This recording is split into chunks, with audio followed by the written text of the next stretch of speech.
Welcome to the Sagebrush Trail. Stories of the West, from the frontier to the Yukon. I'm Mardell, reading The Virginian by Owen Wister.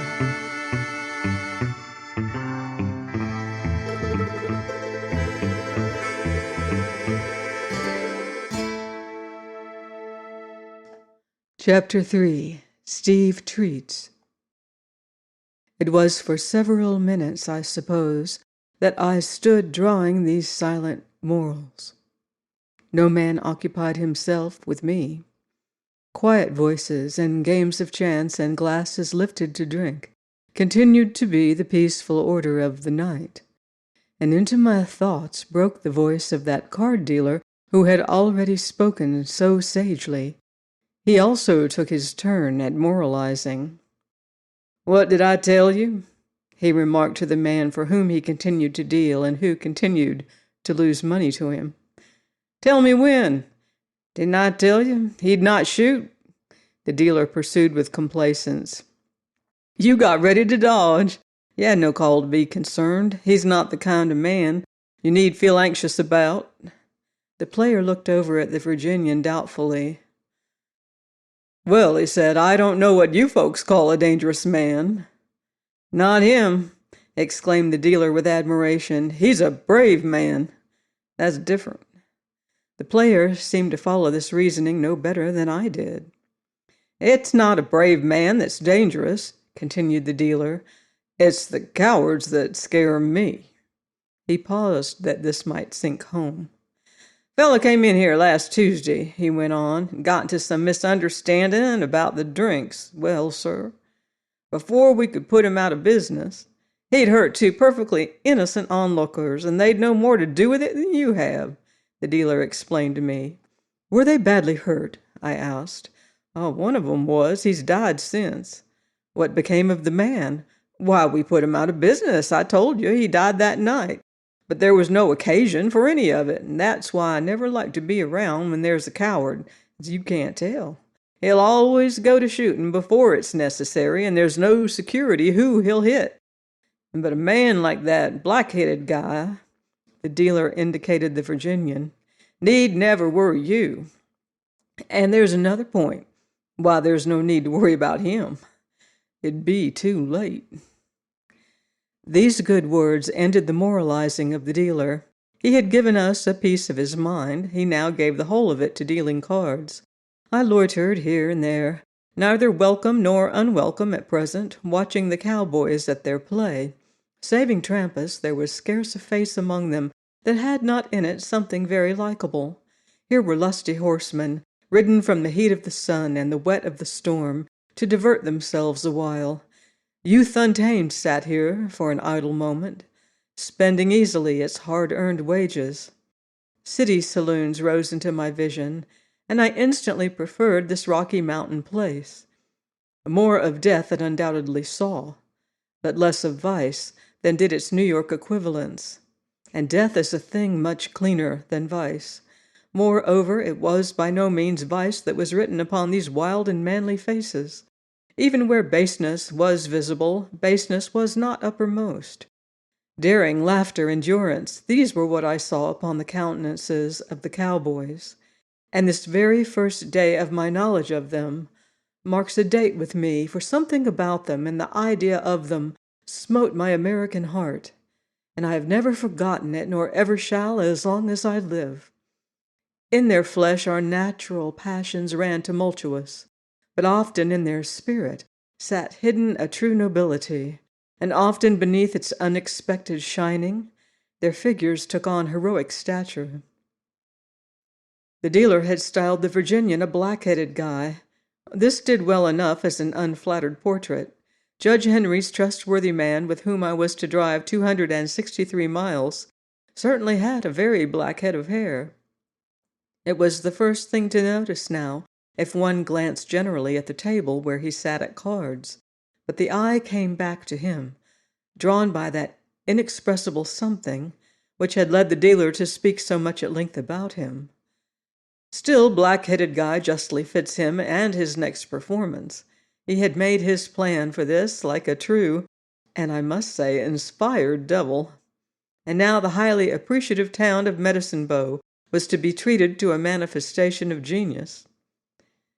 He sat playing his stud poker, after a decent period of losing and winning, which gave Trampas all proper time for a change of luck and a repairing of his fortunes.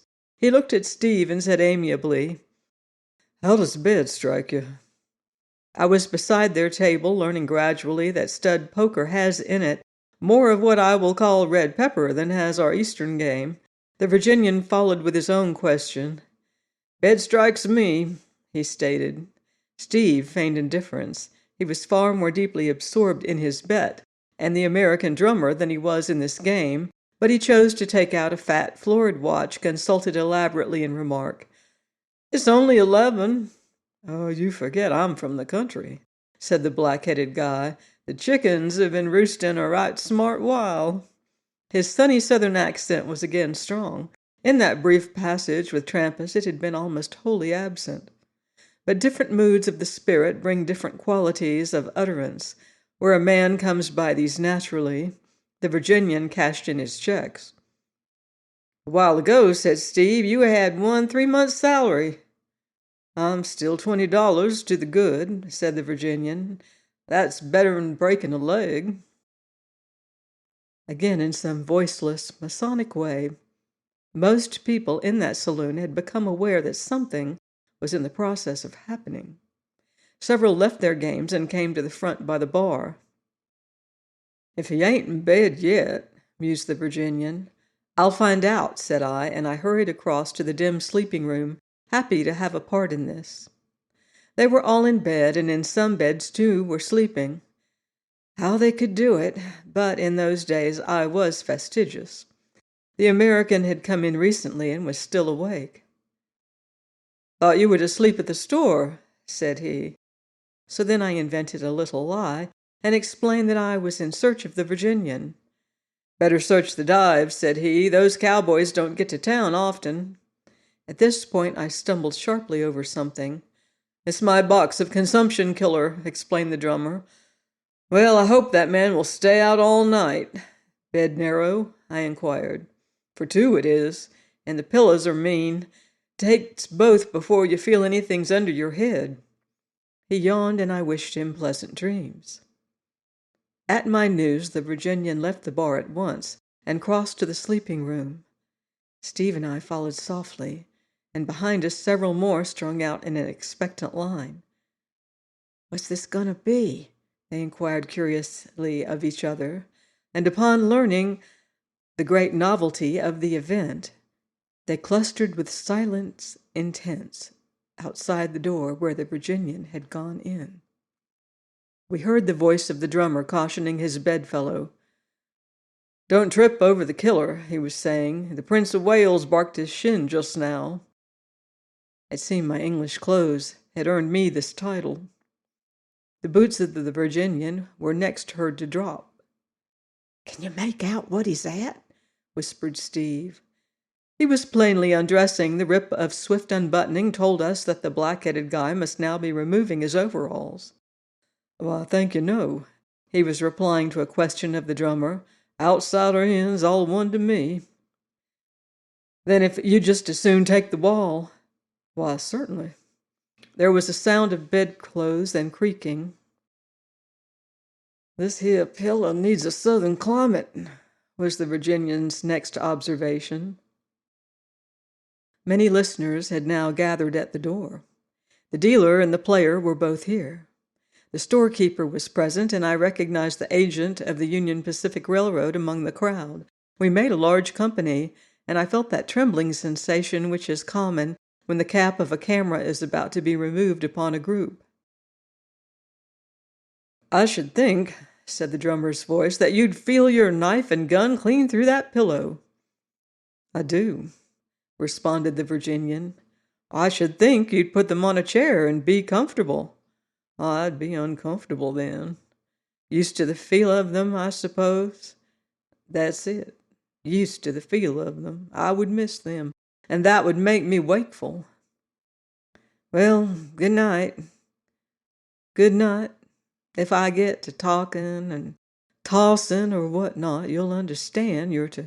Yes, I'll wake you. No, don't you, for God's sake. Not? Don't you touch me. What'll I do? Roll away, quick, to your side. It don't last but a minute. The Virginian spoke with a reassuring drawl. Upon this there fell a brief silence, and I heard the drummer clear his throat once or twice. It's merely the nightmare, I suppose, he said after a throat clearing. Lord, yes, that's all. Don't happen twice a year. Was you thinking it was fits? Oh, no, I just wanted to know. I've been told before that it was not safe for a person to be waked suddenly that way out of a nightmare. Yes, I've heard that too, but it never harms me any. I didn't want you to run risks. Me? Oh, it'll be all right now that you know how it is. The Virginian's drawl was full of assurance. There was a second pause, after which the drummer said, Tell me again how it is. The Virginian answered very drowsily, Oh, just don't let your arm or your leg touch me if I go to jumping around. I'm dreaming of Indians when I do that, and if anything touches me then, I'm liable to grab my knife right in my sleep. Oh, I understand, said the drummer, clearing his throat. Yes. Steve was whispering delighted oaths to himself, and in his joy, applying to the Virginian one unprintable name after another. We listened again, but now no further words came. Listening very hard, I could half make out the progress of a heavy breathing, and a restless turning I could clearly detect. This was the wretched drummer. He was waiting. But he did not wait long. Again there was a light creak, and after it a light step. He was not even going to put his boots on in the fatal neighborhood of the dreamer. By a happy thought, Medicine Bow formed into two lines, making an avenue from the door. And then the commercial traveler forgot his consumption killer. He fell heavily over it. Immediately from the bed, the Virginian gave forth a dreadful howl. And then everything happened at once. And how shall mere words narrate it? The door burst open, and out flew the commercial traveler in his stockings. One hand held a lump of coat and trousers with suspenders dangling. His boots were clutched in the other. The sight of us stopped his flight short. He gazed, the boots fell from his hand, and at his profane explosion, Medicine Bow set up a united unearthly noise and began to play Virginia reel with him. The other occupants of the beds had already sprung out of them, clothed chiefly with their pistols and ready for war. What is it? They demanded. What is it? Why, I reckon it's drinks on Steve, said the Virginian from his bed, and he gave the first broad grin that I had seen from him. I'll set 'em up all right, all night, Steve shouted as the reel went on regardless. The drummer was bawling to be allowed to put at least his boots on. This way, Pard, was the answer, and another man whirled him round. This way, Bo, they called to him. This way, Bud, and he was passed like a shuttlecock down the line. Suddenly the leaders bounded into the sleeping room. Feed the machine, they said. Feed her. And seizing the German drummer who sold jewelry, they flung him into the trough of the reel. I saw him go bouncing like an ear of corn to be shelled, and the dance engulfed him. I saw a Jew sent rattling after him, and next they threw in the railroad employee and the other Jew, and while I stood mesmerized, my own feet left the earth. I shot from the room and sped like a bobbing cork into this mill race, whirling my turn in the wake of the others amid cries of, Here comes the Prince of Wales! There was soon not much English left about my raiment. They were now shouting for music.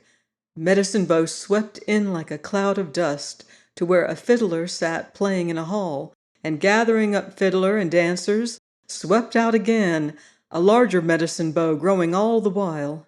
Steve offered us the freedom of the house everywhere. He implored us to call for whatever pleased us, and as many times as we should please. He ordered the town to be searched for more citizens to come and help him pay his bet. But changing his mind, kegs and bottles were now carried along with us. We had found 3 fiddlers, and these played busily for us, and thus we set out to visit all cabins and houses where people might still, by some miracle, be asleep. The first man put out his head to decline, but such a possibility had been foreseen by the proprietor of the store, This seemingly respectable man now came dragging some sort of apparatus from his place, helped by the Virginian. The cowboys cheered, for they knew what this was. The man in the window likewise recognized it, and uttering a groan, came immediately out and joined us. What it was I also learned in a few minutes, for we found a house where the people made no sign at either our fiddlers or our knocking. And then the infernal machine was set to work. Its parts seemed to be no more than an empty keg and a plank.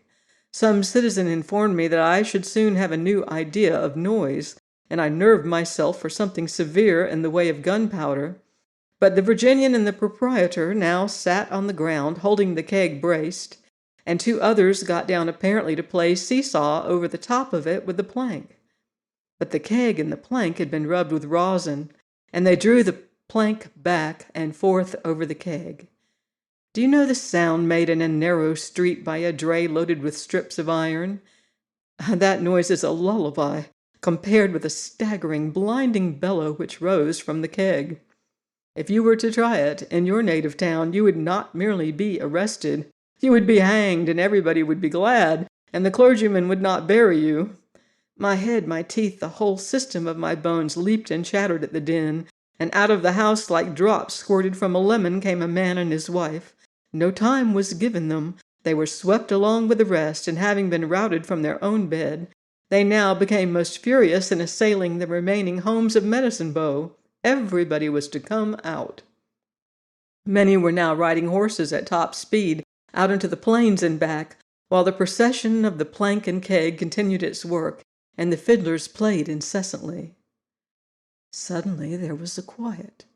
I did not see who brought the message, but the word rang among us that there was a woman, the engineer's woman down by the water tank, very sick. The doctor had been to see her from Laramie. Everybody liked the engineer. Plank and keg were heard no more. The horsemen found it out and restrained their gambols. Medicine Bow went gradually home. I saw doors shutting and lights go out. I saw a late few reassemble at the card tables, and the drummers gathered themselves together for sleep. The proprietor of the store, you could not see a more respectable-looking person, hoped that I would be comfortable on the quilts. And I heard Steve urging the Virginian to take one more glass.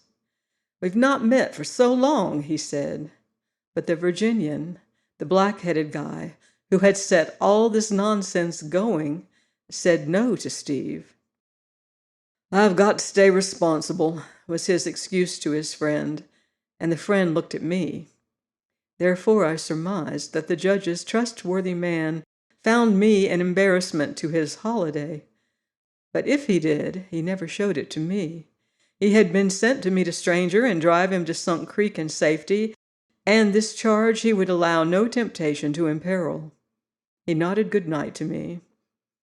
"If there's anything I can do for you, you'll tell me." I thanked him. "What a pleasant evening," I added. "I'm glad you found it so." Again his manner put a bar to my approaches, even though I had seen him wildly disporting himself.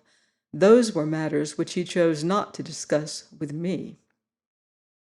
Medicine Bow was quiet as I went my way to my quilts, so still that through the air the deep whistles of the freight trains came from below the horizon, across great miles of silence. I passed cowboys whom half an hour before I had seen prancing and roaring, now rolled in their blankets beneath the open and shining night. "What world am I in?" I said aloud. "Does this same planet hold Fifth Avenue?" And I went to sleep, pondering over my native land. Please join me next week, here on the Sagebrush Trail, for more cowboy commotion in The Virginian by Owen Wister.